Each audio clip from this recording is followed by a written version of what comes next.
बिहार कांग्रेस द्वारा पोस्ट किए गए एआई जनरेटेड वीडियो में कथित तौर पर पीएम मोदी और उनके दिवंगत माजी से दिखने वाले दो किरदारों को लेकर सियासी बवाल मच गया है। नमस्कार, मैं हूं गीता और आप देख रहे हैं पंजाब केसरी टीवी।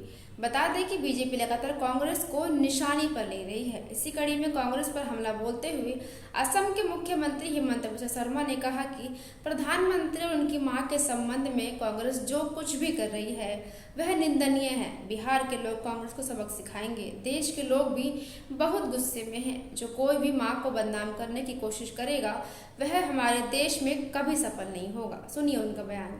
देखिए, प्रधानमंत्री जी और प्रधानमंत्री जी का मां को लेके कांग्रेस जो भी काम कर रहा है यह निंदनीय है और बिहार का जनता उसे कांग्रेस को सबक भी सिखाएगा।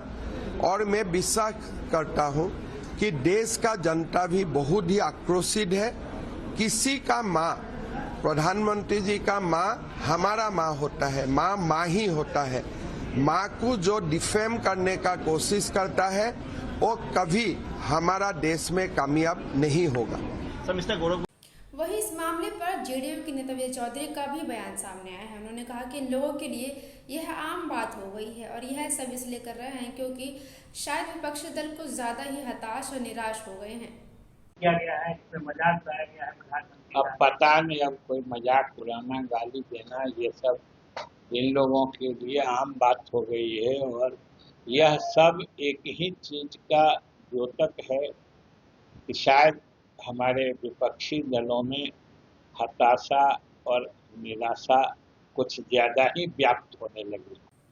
वहीं बीजेपी के हमले का पलटवार करते हुए कांग्रेस के नेता पवन खेड़ा ने कहा कि इसमें अपमान कहाँ है, नसीहत देना माता पिता का कर्तव्य होता है। इस बात के लिए हमलावर है, इस बात को कह रही है कि एक बार फिर कांग्रेस। मुझे बताइए, इसमें बीजेपी को आपत्ति क्या है? इसमें अपमान कहाँ हुआ, किसका हुआ? नसीहत देना माता पिता का कर्तव्य होता है, तो माता पिता का अपमान तो नहीं है अगर वो नसीहत दे रहे हैं। तो नसीहत लेने वाला अगर उसको अपना अपमान मान ले, जो इस केस में नरेंद्र मोदी हैं, तो वो नरेंद्र मोदी का हेडेक है, हमारा नहीं। इसमें अपमानजनक एक शब्द बता दीजिए उनकी माता जी के प्रति हुआ हो तो। ये बार बार हर चीज को मुद्दा बनाना, हर चुनाव से पहले अपनी माता जी को लेकर आना और छुई बन के राजनीति करना सिर्फ नरेंद्र मोदी को ही आता है, हमें तो नहीं आता। इसके अलावा और एक और बात सुन लीजिए, कहते हैं कि वो स्वर्गवासी हो गई हैं, उनके लिए क्यों आप? नेहरू जी को स्वर्गवासी हुए कितने साल हो गए? वो नहीं देखते, वो तो अपमान करते हैं नेहरू जी का। हम तो सम्मान में जो एक माता पिता का कर्तव्य है वो दिखा रहे थे कि उन्होंने ये किया, फिर भी नहीं मानते। तो आप जायज ठहराते हैं। पवन खेड़ा ने आगे कहा कि ये बार बार हर चीज को मुद्दा बनाना और छुई मुई बनकर राजनीति करना सिर्फ पीएम मोदी को आता है, हमें तो नहीं आता। बता दें कि इससे पहले भी कांग्रेस के कई ट्वीट को लेकर बवाल मच चुका है। ऐसी तमाम खबरों को देखने के लिए आप बने रहिए और देखते रहिए पंजाब केसरी टीवी। नमस्कार।